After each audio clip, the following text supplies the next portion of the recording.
সমস্যা নেই।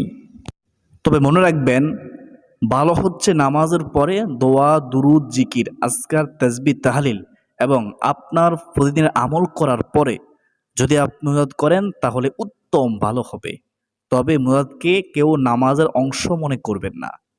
অনেকে মনে করে মুনাজাত না করলে তো নামাজই হবে না। সুপ্রদর্শক, সালাম ফেরানোর মাধ্যমে নামাজ শেষ হয়ে যায়।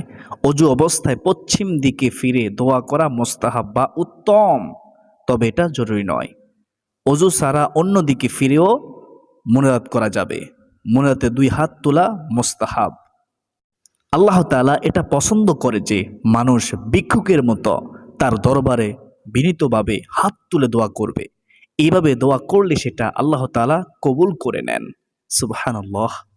হযরত সালমান আল ফারসি রাদিয়াল্লাহু তাআলা আনহু থেকে বর্ণিত, তিনি বলেন, রাসূলুল্লাহ সাল্লাল্লাহু